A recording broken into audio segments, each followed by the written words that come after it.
Meu nome é Feliciano, esse é o canal A Hora do Além. Se chegou por uma indicação do YouTube, peço para que faça sua inscrição. Nesse vídeo, teremos relatos assombrados, então fiquem agora com a narração das inscritas do canal A Hora do Além. Boa tarde, Feliciano. Eu tinha 5 anos de idade na época. Hoje eu tô com 51, né? Eu passei a minha infância toda no Ceará, entendeu? Aí a gente morava na época no interior do Ceará, chamado Catuana, depois de Caucaia, que tinha família da gente que morava pra lá. E eu lembro que a minha mãe estava grávida da minha irmã. E também a gente morava numa beirada de pista, que passava os carros, a gente morava numa casa de frente para a pista. Era uma vila de casa, a pista no meio, e do outro lado a outra vila de casa. É uma cidadezinha muito pequena. E o que eu vou contar aqui, eu tenho testemunha lá. Na época, tinha as minhas amiguinhas que brincavam comigo. Elas estão lá de prova. É a Ione, a Ivone, a Marleide. E aí tinha um menino chamado João. Esse até eu soube que ele faleceu. Então, enfim. E aí meu pai, ele bebia muito. E aí quando ele começava a beber, ele vendia tudo dentro de casa. Aí a gente ficava numa situação muito difícil. A minha mãe estava grávida.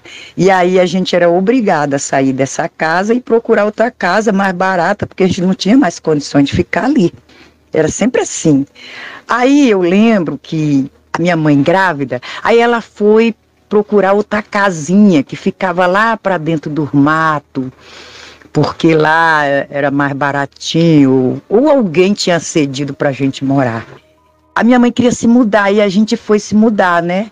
Aí essas crianças que eu citei o nome delas aqui, que eram minhas amiguinhas da época, começaram a ajudar a gente a levar as coisas, né? Aí eu lembro que naquela época tinha uma malinha que ficava aí roupinha de bebê. Aí a gente chegou nessa tal casa e a minha mãe, ela ficou conversando com uma senhora. Eu tenho uma memória tão boa que eu lembro até o nome dela. O nome dela era Dona Eva e ela fazia óleo. Ela começou a conversar com a mãe. Aí ela falou assim: você vai morar nessa casa? Aí a mãe disse: vou. A casa é boazinha, dá para eu ficar. Aí ela disse: olha, se eu fosse você, não ficava nessa casa não. Que diz que aqui passa um homem na estrada gritando. Eu, como era uma criança, né, eu não... Aquilo ali eu não, sei lá, eu não sei se eu entendia. Então a mãe ficou com medo. Aí a mãe disse: então eu vou voltar, eu não vou ficar aqui não. Que a casa era num local muito deserto. Aí lá vem a gente voltando. Eu e a minha galerinha, né, meus amiguinhos. Lá vinha eu com aquela malinha na cabeça. A mala era assim, amarelinha, com uns traçozinhos preto, e eu com aquela malinha na cabeça. Aí quando chegou, que era assim, a gente ia, lá no fundo do quintal era enorme, aí a gente tinha que tirar a cerca de arame farpado, levantava o arame, passava. Aí quando a gente vinha de volta, que a mulher falou que a casa, que era meio assombrado lá, a rua, e aí a gente lá e veio a gente voltando. Quando chegou lá na cerca de arame farpado, todo mundo passou a cerca.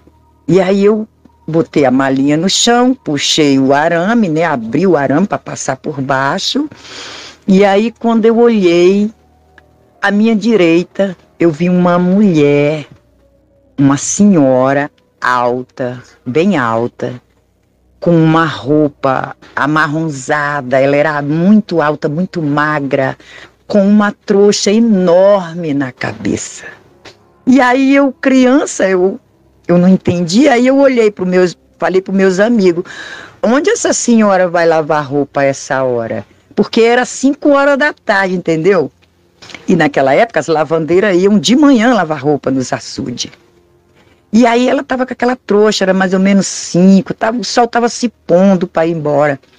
E aí quando eu falei isso, eles correram, todo mundo, ficou só eu. Mas eu era uma criança, eu fiquei olhando para ela, imaginando onde ela ia lavar roupa aquela hora. E aí eu comecei a andar. Fui atrás dos meus amigos e eles todos correndo, gritando, apavorados. Aí quando eu cheguei lá, que eu ainda não tinha me ligado, né, que eu tinha visto uma visagem, eles começaram a falar: você viu uma mulher lá, você viu? Eu disse: eu vi, ninguém viu não. Aí um deles, que foi o João, eu acho que ele viu, porque ele ficou olhando para mim com o olho arregalado e disse: ela estava lá mesmo. Mas os outros não viram nada, entendeu? Então, Feliciano, esse é um dos primeiros relatos que eu vou contar, mas eu vi. Eu sei o que foi que eu vi. Depois eu comentei com a minha avó, né? Eu já depois de grande, eu comentei com a minha avó. Aí ela disse: você viu um espírito de lavandeira? Será que eu vi um espírito de lavandeira? Então, Feliciano, esse é o meu relato. Eu fiquei muito feliz de contar. E eu tenho outros casos, tá? Que a minha avó me contou. Minha avó tem muitas histórias, inclusive histórias de lobisomem. Minha avó tem 2. E aí ela me contava. Eu cresci ouvindo isso. Então, obrigada aí pela oportunidade, tá? Sou fã desse canal demais. Tchau.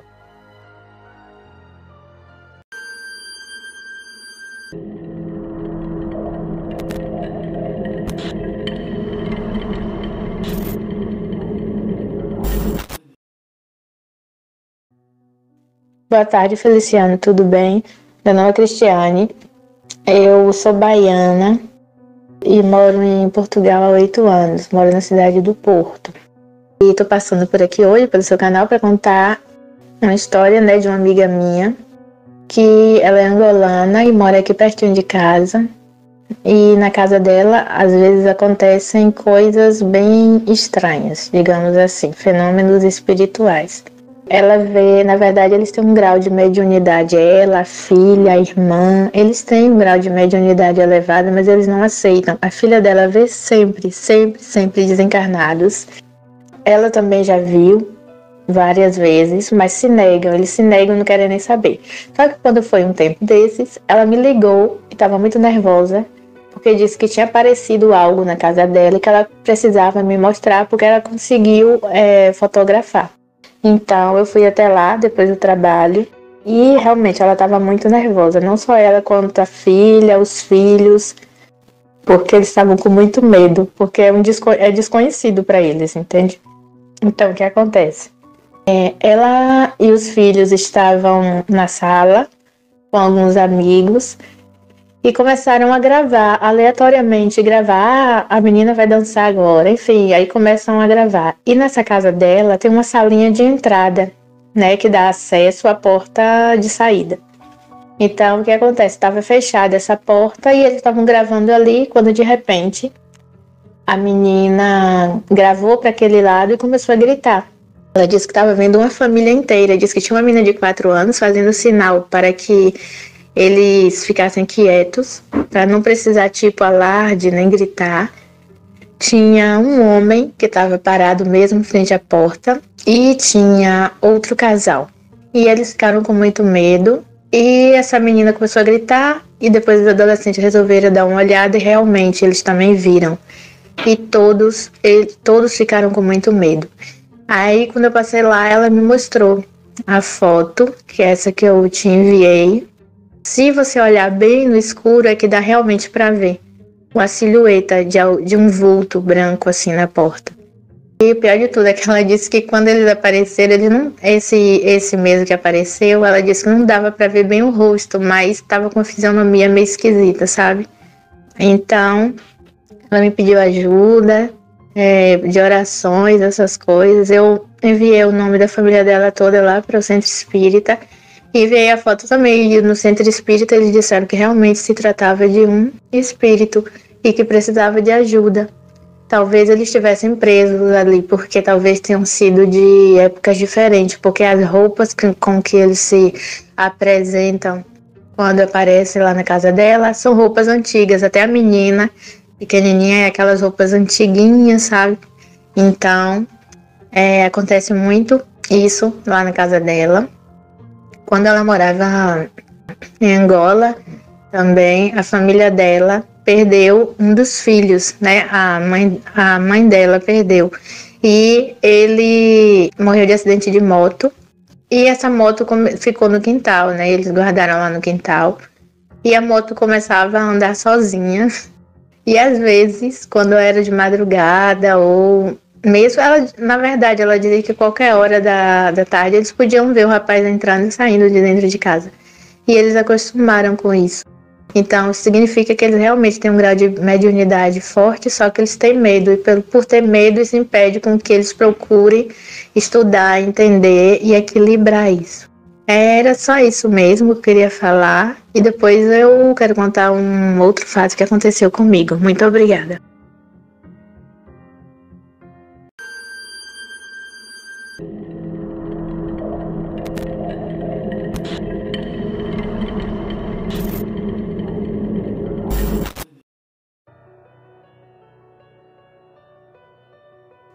Eu me chamo Regina Coelho, sou natural de Recife, Pernambuco, e esse relato aconteceu em Vitória de Santo Antônio. Meus avós moravam no alto, de uma ladeira, numa casa bem espaçosa, onde eu passava sempre todas as minhas férias. Meu avô fornecia carne de bode, de cabra, de ovelha, vendia animais vivos, até mesmo porque naquela época, na minha terra, se chama os centros de catimbó, Não é umbanda e não é candomblé. Era fulano, o pai de santo do catimbó, veio encomendar um galo, uma galinha preta, uma galinha de Guiné. E meu avô trabalhava em cima das encomendas. Até aí tudo bem. Na vizinhança, na subida da ladeira, tinha várias casas iguais, numa sequência, até chegar na rua principal de baixo, que era onde tinha todos os comércios, pelo menos os mais procurados. Na minha terra se chama venda, não se chama mercearia, não se chama mercadinho. Talvez hoje com a modernidade. Naquela época se chamava vendas, padarias, o mesmo nome, que é usado em qualquer outro lugar. Açougue também não era chamado de açougue. E por aí. Então, nisso, uma das vizinhas, na subida da ladeira, tinha 5 filhos, e nisso teve uma época que uma das filhas sumiu. E a filha sumiu do nada, tipo assim, estava engateando, estava todo mundo vendo. A mãe foi colocar mais lenha, para fazer café, e quando olhou, que era um espaço muito grande, não ia dar tempo de, enquanto ela colocou uma lenha, a criança engatear até o portão. Mesmo assim, ela gritou, chamou todo mundo para procurar a criança e nada. Porém, o esposo dela era um homem que tinha mania mesmo, era um bom homem, tinha um carinho enorme por mim, mas se dizia na época, que ele era um homem voluntarioso, tinha amantes e que também era bravo, xingava muito. E na minha terra, no interior principalmente, muito normal, chamar miséria, gota serena, e acho que vai ter pessoas que nem vai lembrar, saber o que significa, moléstia dos cachorros, eram palavrões cotidianos, normais, sem maldade, mas que eram ditos no momento de explosão. E aí, a criança não apareceu, era uma menina, a vizinhança toda foi procurar, e encontrou 3 dias depois, já estava com a pele esverdeada, perto da onde todo mundo já procurou, e dizem, a lenda, as pessoas que quem a levou foi comadre Florzinha, justamente por não ter sido mãe, e que ela procurou alimentar aquela criança como pôde, com leite dos animais e com capim. Verdade ou não, a verdade é que a criança reapareceu, teve que passar por tratamento, que a pele estava esverdeada, e depois cresceu uma linda mulher, mas, como dizem na minha terra, perturbada, dependendo muito do carinho dos irmãos, das mães, da mãe, de toda a família, e todo mundo ocultando essa verdade, realidade da vida dela.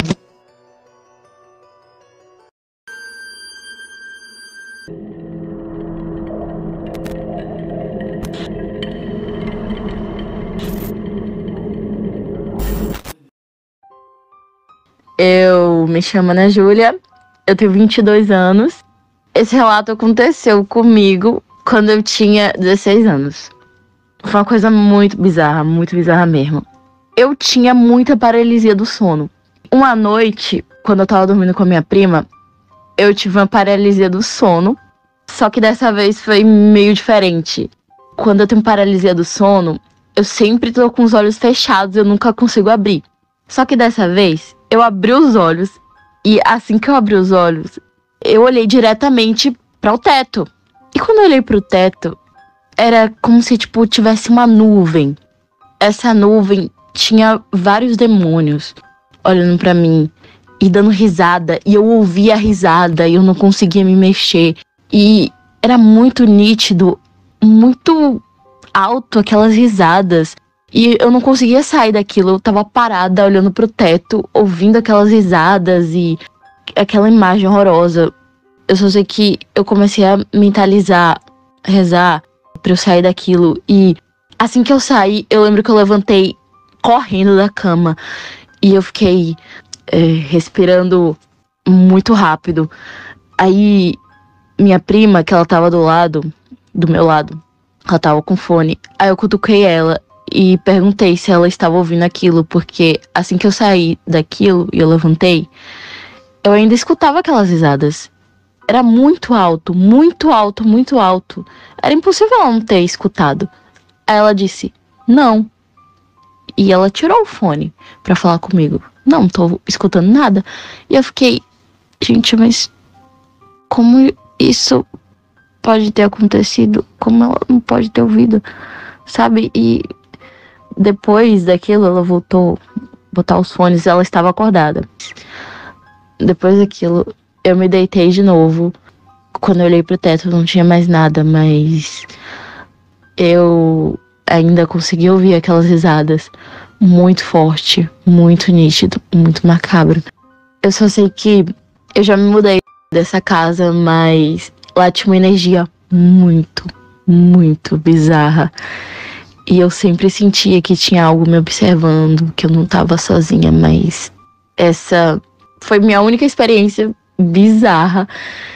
E eu espero que tenha acabado por aí, mas obrigada, boa noite pra todo mundo. E é isso. Muito obrigado, Silvia, Regina, Ana Júlia e Cristiane. Gratidão, amigas, por terem compartilhado seus relatos nesse vídeo. Se vocês quiserem enviar suas histórias, pessoal, na descrição do vídeo tem um link que vai direto para o meu WhatsApp. Eu gostaria de agradecer a todos vocês que estão sempre aqui acompanhando o canal, aos que estão chegando hoje. Eu peço para que Deus abençoe a cada um de vocês e suas famílias. Muito obrigado, até o próximo vídeo.